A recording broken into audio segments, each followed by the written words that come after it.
The Christmas tree lights sparkled in my parents' living room while my sister Sarah held court, showing off her Employee of the Month plaque from Riverside Insurance. Mom was taking photos. Dad was already framing it in his mind for the mantle. Regional sales leader. Dad announced to the assembled aunts and uncles. That's real success. Stable career, benefits, company car. Everyone clapped. Sarah beamed, her blonde hair perfect, her blazer pressed. 26 years old and living the corporate dream my parents had always wanted for both their daughters. "And what are you doing these days, Jordan?" Aunt Linda asked, turning to me with polite curiosity. Before I could answer, Mom jumped in. "Jordan's still doing her tech thing. Working from home, you know. Very flexible." The dismissal was subtle but clear. Flexible meant unemployed in their language. I was 31. I'd founded Quantum Analytics 4 years ago, a data intelligence platform that helped Fortune 500 companies optimize their supply chains using AI-driven predictive modeling. Last year's revenue, $94 million. This year's projection, $156 million. We had offices in San Francisco, Austin, and Singapore with 127 employees. But to my family, I did tech stuff from home. Still single too, Uncle Mike added helpfully. Must be hard to meet people when you work from home. Sarah smiled sympathetically. Jordan's always been independent. Marching to her own drum. Translation: odd, unmarried, and professionally unclear.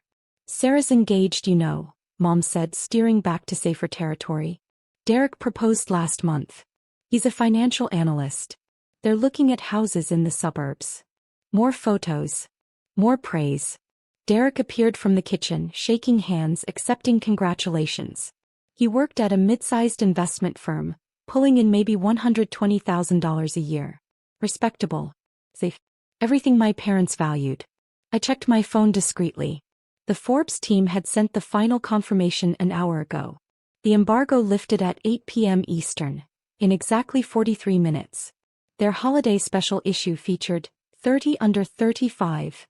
Tech leaders reshaping American industry. I was number 3 on the list with a full 2-page spread and cover mention.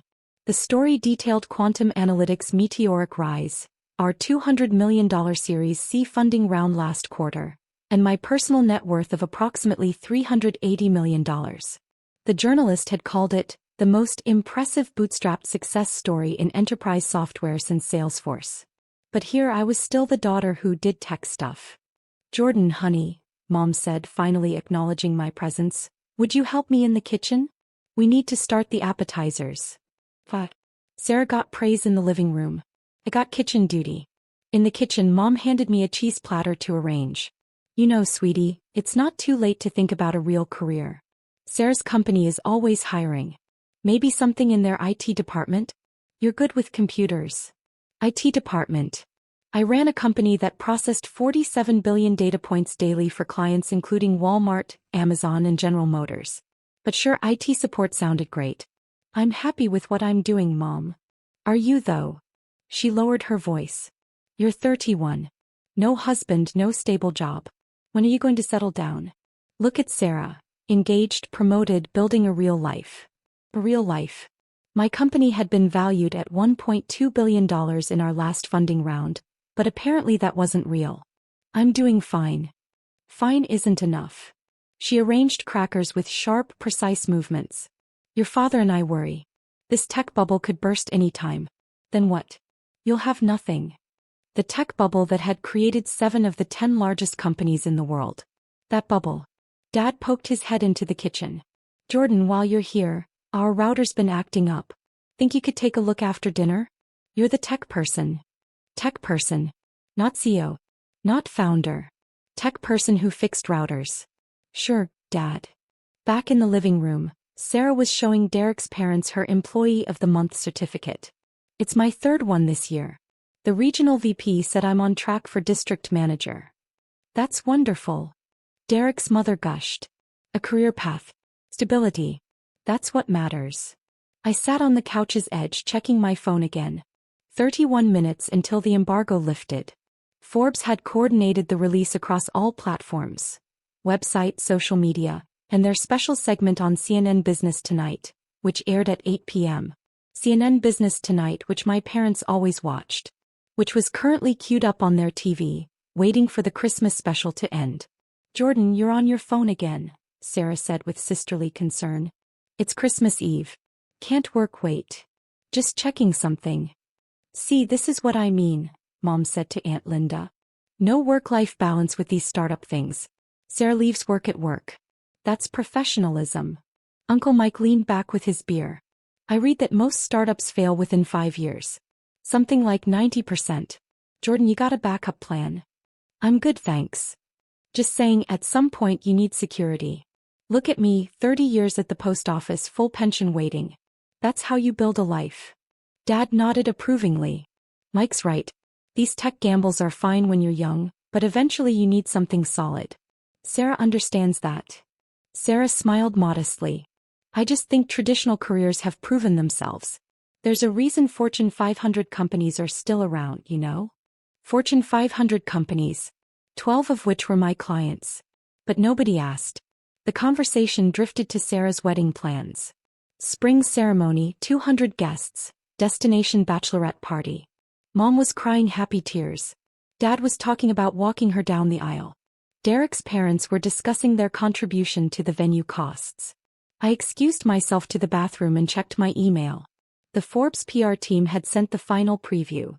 My photo on the cover corner, the headline, How Jordan Mitchell Built a Billion-Dollar Data Empire Before Age 32. The article quoted our CFO, 3 major clients, and a Harvard Business School professor who'd written a case study about our growth strategy. My phone buzzed. A text from my lead investor. Congrats on the Forbes cover. CNN segment looks great. Get ready for your phone to explode. I splashed water on my face and returned to the living room. 20 minutes now. Jordan. Dad called from his recliner. Come look at this photo of Sarah from the company holiday party. Doesn't she look professional? I walked over. Sarah in a blazer, shaking hands with her regional VP, both smiling at the camera. It was nice. Normal. Exactly what my parents understood. Very nice, I said genuinely. This is what success looks like, Dad said, not to me but to the room. Hard work, dedication, climbing the ladder. Not these crazy tech pipe dreams. The crazy tech pipe dream that employed 127 people with full benefits, stock options and unlimited PTO. But who's counting? Dad, maybe Jordan's doing okay, Sarah said, and I almost appreciated the defense until she continued. I mean, some people are just happier with less structure. Not everyone wants the corporate track. Less structure.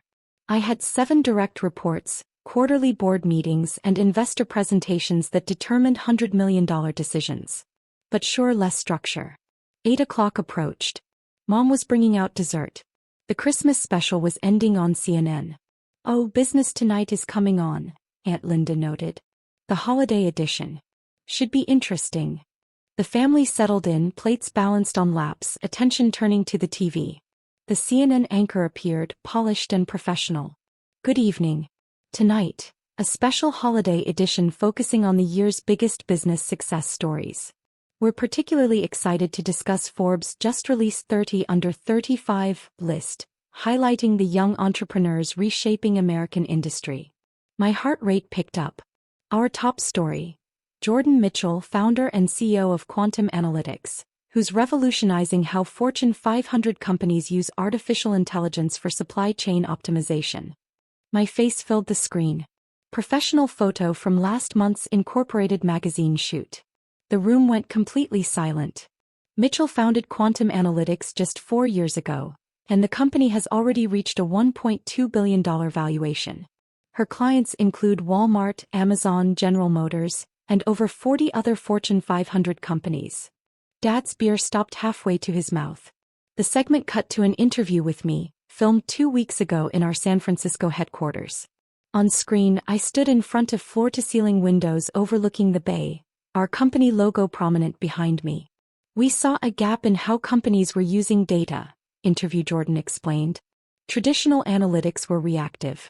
We built a platform that's predictive, using machine learning to identify supply chain disruptions before they happen. The reporter's voice continued. Mitchell's innovation has saved her clients an estimated $3.4 billion in potential losses. At 31, she's one of the youngest self-made female executives in tech, with a personal net worth exceeding $380 million. Mom made a strangled sound.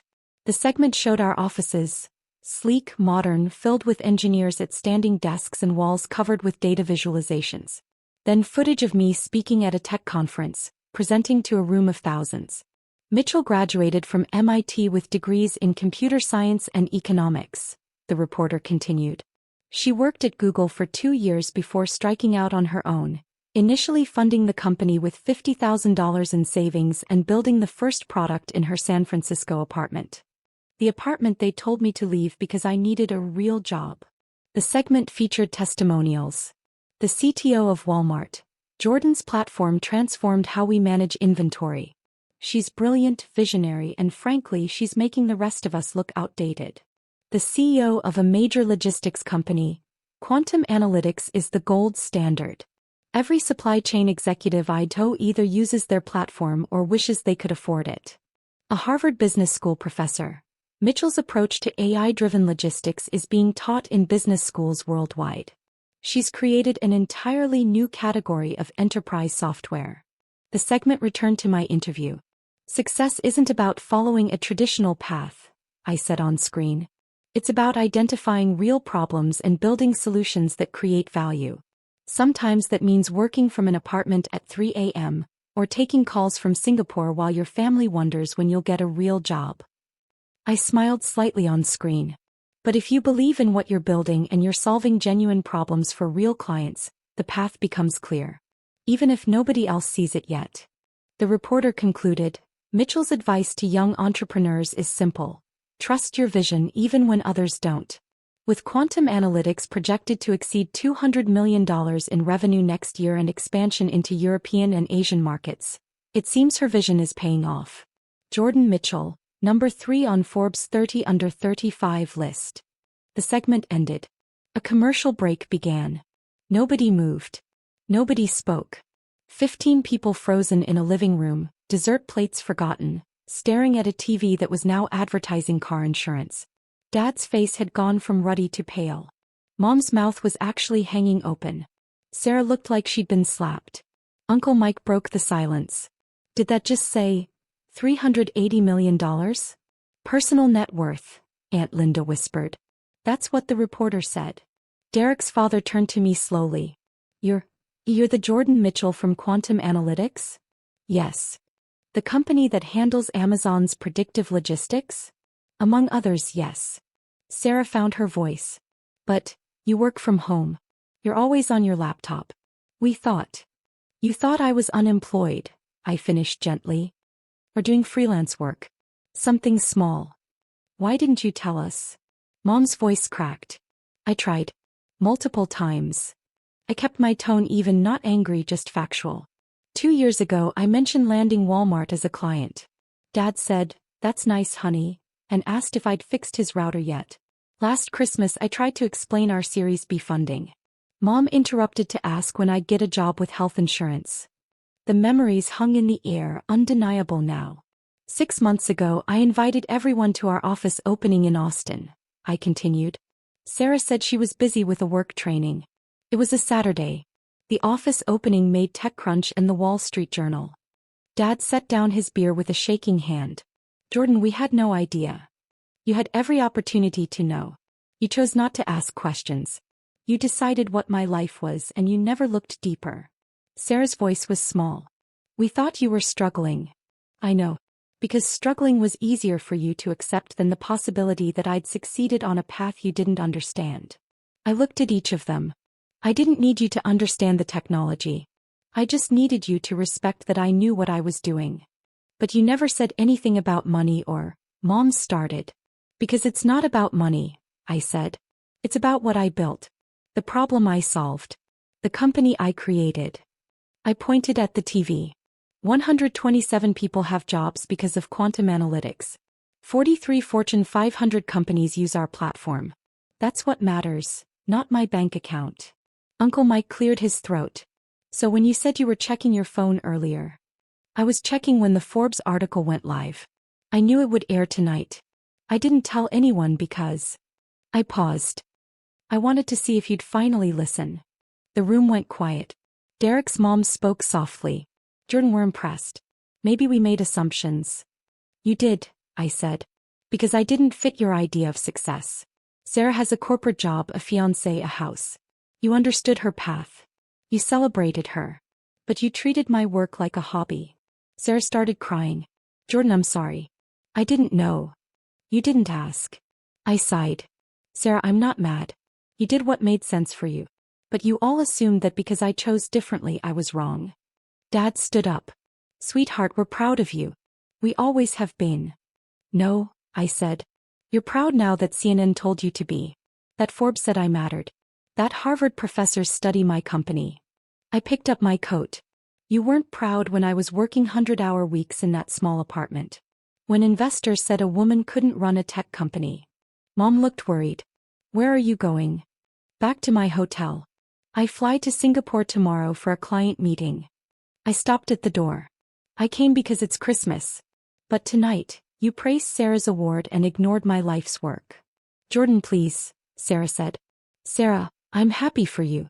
Truly. But my success doesn't take away from yours. You just never believed there was room for mine. I opened the door. Cold air rushed in. Merry Christmas, I said and left. My phone buzzed before I reached my car. Investors, clients, reporters. The Forbes piece was trending. But the call I answered was from Maria, my lead engineer. Boss, we're watching CNN at the office. You were amazing. I smiled. Thanks. How's the party? Perfect. We hit 100% uptime for Q4. The Walmart team sent champagne. That's my team, I said. Jordan, we're proud to work for you. What you built matters. My throat tightened. I know. Thanks, Maria. That was the truth. My team knew. My clients knew. The industry knew. And that was enough. 3 days later in Singapore, closing a $40 million deal, Mom called. Then Dad. Then Sarah. I ignored the calls until I landed back home. Then I listened. Mom, please call us. We're so sorry. We didn't understand. Dad, I've been reading about your company. I'm amazed. Please come home. Sarah, you were right. I'm sorry. Please don't shut us out. I didn't answer right away. I finished my meetings. Flew to Tokyo. Then Austin. 2 weeks later I texted the family group chat. I appreciate the apologies. I need some time. I'll reach out when I'm ready. Sarah replied, take all the time you need. We love you. Mom, we're here whenever you're ready. Dad's so proud of you, Jordan. I put down my phone and looked out at the bay. My assistant knocked. Forbes is here for the interview. Harvard confirmed you for the March keynote. And your Amazon meeting is ready. I took a deep breath. This was my life. My work. Built not because my family believed in me, but because I believed in myself. Maybe someday I'd rebuild those bridges. Maybe not. Either way, I had companies to lead, people to inspire, and an industry to change. Family pride? I didn't need it anymore. I'd built an empire without it. Send them in, I said. Let's get to work.